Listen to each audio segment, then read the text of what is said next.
कच्चा चिट्ठा की शुरुआत आज की सबसे बड़ी खबर के साथ। नेटो में शामिल होकर दुनिया के सबसे खुशहाल देश फिनलैंड ने बहुत बड़े युद्ध को बुलावा दे दिया। पुतिन के रक्षा मंत्री ने बहुत ही बड़ा ऐलान किया। दरअसल पुतिन ने 350 परमाणु बमों को सिर्फ फिनलैंड के लिए रिजर्व कर दिया।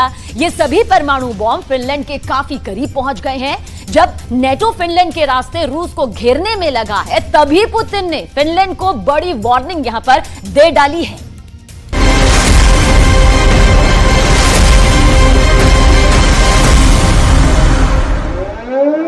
Helsinki, Finland. Tampere, Finland.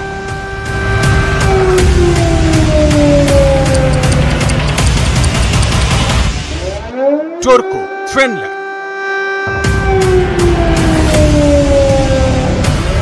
Lappeenranta, Finland. Mariehamn, Finland.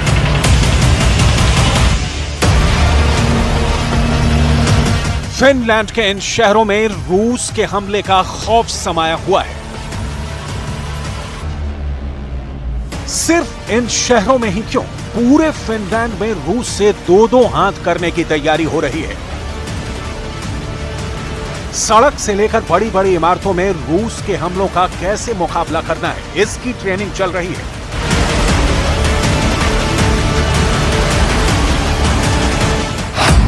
NATO की सेना, फिनलैंड की सेना, फिनलैंड के सिविल डिफेंस के जवानों ने मिलकर रूस से मुकाबले का बहुत ही खौफनाक प्लान तैयार किया है। इसका अंदाजा रूस को भी हो चुका है। यही वजह है रूस ने फिनलैंड के साथ साथ यूरोप में नाटो से जंग के लिए एक स्पेशल प्लान तैयार किया है। С учетом вооруженных сил восточноевропейских стран в непосредственной близости от границ союзного государства размещены около 360 тысяч военнослужащих, 8 тысяч единиц бронетехники, 6 тысяч артиллерийских систем и минометов, 650 самолетов и вертолетов. रूस के रक्षा मंत्री सर्गेई शोइगु ने रक्षा मंत्रालय के गवर्निंग बोर्ड को बताया कि फिनलैंड के नाटो में शामिल होने के बाद रूस अपनी पश्चिमी सीमाओं पर सेना की तैनाती और बढ़ाने जा रहा है। फिनलैंड के नाटो सदस्य बनने के बाद रूस और नाटो के बीच बॉर्डर की लंबाई दोगुनी हो गई है। रूस यूक्रेन युद्ध का दायरा बढ़ता जा रहा है।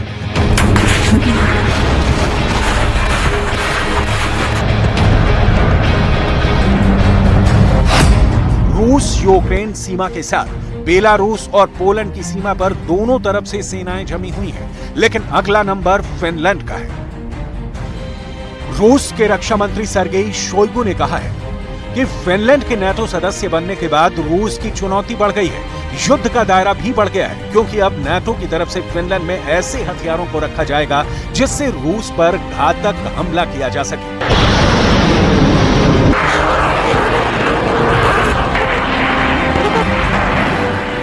Безопасности Российской Федерации возросли кратно.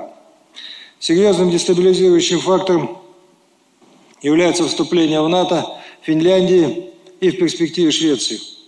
После присоединения Хельсинки к Альянсу сухопутная граница России со странами блока увеличилась почти в 2 раза. На финской территории вероятно размещение дополнительных воинских контингентов и ударных вооружений НАТО, способных на значительную глубину поражать критически важные объекты на северо-западе России. रूस के पड़ोसी फिनलैंड में नाटो की सेना जमा हो रही है। फिनलैंड की सुरक्षा के लिए नाटो के टैंक फिनलैंड पहुंचेंगे। नाटो की घातक मिसाइलें रूस की सीमा के करीब लगाने के लिए फिनलैंड आएंगी। नाटो के लड़ाकू विमान फिनलैंड में लैंड होंगे। रूस को नजर में रखकर नाटो फिनलैंड में अपने हथियारों का नया गोदाम बनाएगा, जहां रखे एक एक हथियारों पर पुतिन की सेना का नाम होगा। यही वजह है कि रूस की सेना भी अपनी नजर फिनलैंड की सीमा की ओर कर रखी है। फिनलैंड के नाटो में शामिल होने के बाद रूस अपनी पश्चिमी सीमा पर लगातार मिलिट्री यूनिट बढ़ाता जा रहा है। फिनलैंड के बॉर्डर पर रूस की बटालियन 24/7 चौकन्ना रहती है, क्योंकि रूस को अंदाजा हो चला है कि फिनलैंड की सीमा पर नाटो से दो हाथ कभी भी करना पड़ सकता है।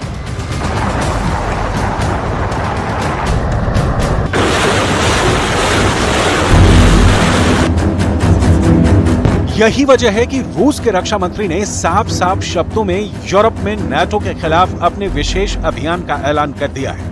यहां तक कि रूस के रक्षा मंत्री सर्गेई शोइगु ने पूर्वी यूरोप के नाटो देशों के खिलाफ अपनी सैन्य तैनातियों से भी पर्दा उठा दिया है। सर्गेई शोइगु का कहना है कि रूस और बेलारूस की नाटो देशों के साथ लगने वाली सीमा पर करीब 3,60,000 सैनिक, 8,000 बख्तरबंद गाड़ी, 6,000 तोपखाने और मोर्टार, 650 लड़ाकू विमानों और हेलीकॉप्टरों को तैनात किया गया है।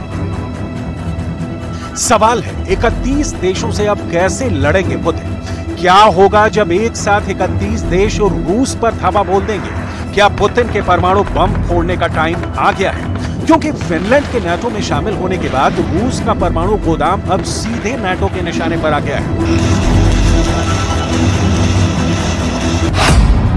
फिनलैंड 1340 किलोमीटर लंबा बॉर्डर रूस के साथ साझा करता है, जिससे अब नाटो देश रूस की सीमा तक पहुंच गए हैं। अब नाटो देशों की रूस से सटी हुई सीमा दोगुनी हो गई है। रूस 20,000 किलोमीटर से भी लंबी जमीनी सीमा रेखा 14 पड़ोसी देशों के साथ साझा करता है। 20,000 किलोमीटर में पहले करीब 1,215 किलोमीटर सीमा रूस नाटो देशों के साथ साझा करता था, जो कि अमेरिका, नॉर्वे, एस्टोनिया, लातविया और लिथुआनिया से मिलती थी।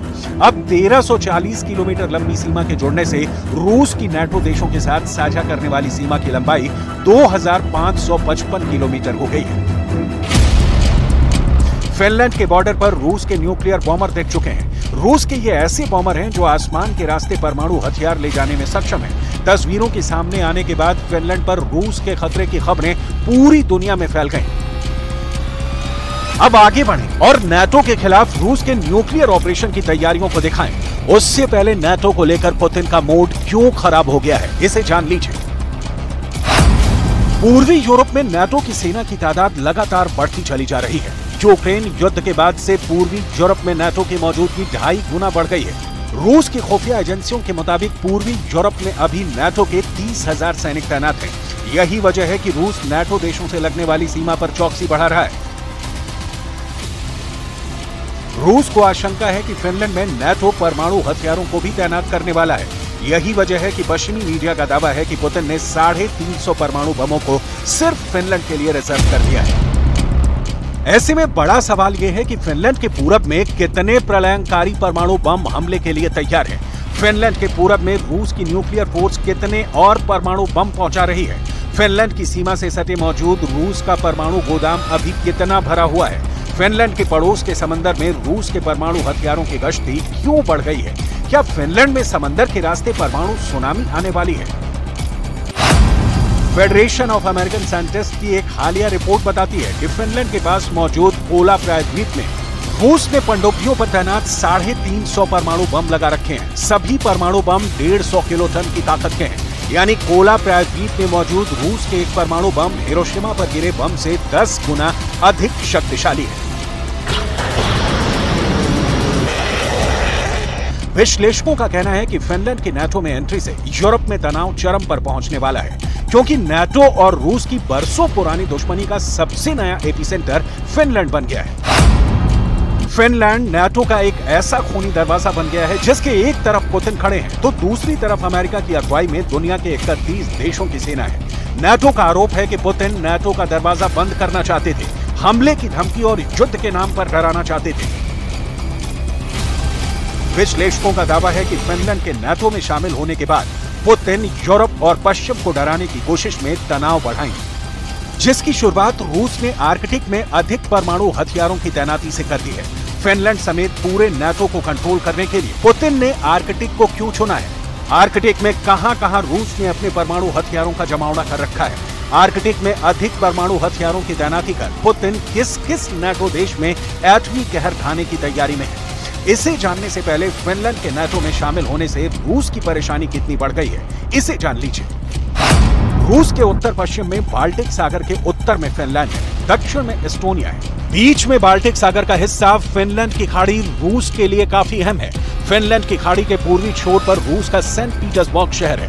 फिनलैंड की सीमा से सेंट पीटर्सबर्ग की दूरी सिर्फ 125 किलोमीटर है। सेंट पीटर्सबर्ग में ही पुतिन का जन्म हुआ था। सेंट पीटर्सबर्ग रूस की आर्थिक राजधानी है। इसी शहर में रूस के ज्यादा अरबपति रहते हैं, जहां किसी भी तरह का नुकसान पुतिन को मंजूर नहीं। साफ है, फिनलैंड के नाटो में शामिल होने के बाद अब बाल्टिक सागर के रास्ते नाटो को अब न केवल रूस के सेंट पीटर्सबर्ग तक पहुंचने का रास्ता मिल गया है, बल्कि रूस के कोला प्रायद्वीप तक पहुंच भी आसान हो गई है, जो रूस का चलता फिरता परमाणु बेस है। कहा जाता है कि यहाँ पुतिन ने पनडुब्बियों में तैरते एटम बम लगा रखे हैं, जो समंदर के अंदर से निकलकर दुनिया के किसी भी हिस्से को खाक में मिला सकते हैं।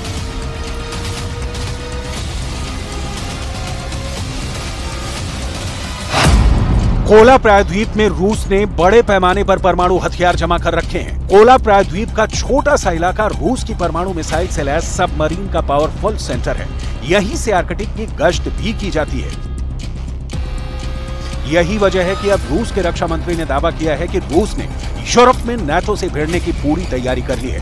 रूस की मिलिट्री डेवलपमेंट की सैटेलाइट तस्वीरों ने अमेरिका समेत पूरे नाटो देशों को परेशान कर दिया है। सबसे पहले आप सैटेलाइट से ली गई इन खुफिया तस्वीरों को देख लीजिए। खुफिया तस्वीर नंबर 1, खुफिया तस्वीर नंबर 2, खुफिया तस्वीर नंबर 3, खुफिया तस्वीर नंबर 4, खुफिया तस्वीर नंबर 5, खुफिया तस्वीर नंबर 6, खुफिया तस्वीर नंबर 7, खुफिया तस्वीर नंबर 8। रूस की सैन्य तैयारियों का पर्दाफाश करने वाली इन तस्वीरों ने दुनिया के तमाम देशों की धड़कनें बढ़ा दी हैं। ये खुफिया तस्वीरें कैसे आर्कटिक में रूस के परमाणु युद्ध की तैयारियों का पर्दाफाश कर रही हैं। इसी मकसद में रूस ने फिनलैंड की सीमा से करीब 160 किलोमीटर दूर उत्तर पश्चिम रूस में ओलेनोगॉर्स्क में लगातार रेडार स्टेशनों को बढ़ा रहा है। ये रेडार फिनलैंड और नॉर्वे की सीमा से 400 किलोमीटर दूर बैरेंट्स सागर के तट पर पश्चिमी रूसी शहर ओस्ट्रोवनाय में भी बनाए जा रहे हैं। इसी तरह का निर्माण आर्कटिक सर्कल के ऊपर रूस के उत्तरी तट के करीब वोरकोटा में एक बेस पर किया जा रहा है। रेडार सिस्टम का विकास रूस के उत्तर पूर्व में ट्रिक्सी एयर डिफेंस साइट पर भी किया गया है। इसी तरह रूस की सेना आर्कटिक महासागर के द्वीप में मौजूद रूस की सबसे उत्तरी सैन्य ठिकाना नगर्स्क हवाई अड्डे पर रनवे में सुधार कर रहा है। ऐसे ही पूर्वोत्तर रूस की मुख्य भूमि के तट से लगे कोटलनी द्वीप पर बने टैंप एयर बेस के रनवे को भी आधुनिक बनाया गया है। रूसी सेना की ये तैयारी नाटो के फिनलैंड वाले फॉर्मूले का काट माना जा रहा है। पुतिन की ये तैयारी पुतिन के भविष्य वाले वॉर प्लान का संकेत दे रही है। नाटो के खिलाफ ये रूस का नया कॉन्फिडेंस है, ऐसा आत्मविश्वास जो उसे यूक्रेन के बाद दूसरे युद्ध के लिए तैयार कर रहा है। ऐसे में सवाल है कि क्या यूक्रेन के बाद अब फिनलैंड का नंबर है, जिसकी धरती पर धावा बोलकर पुतिन सीधे नाटो के घमंड को चकनाचूर करने की तैयारी में है।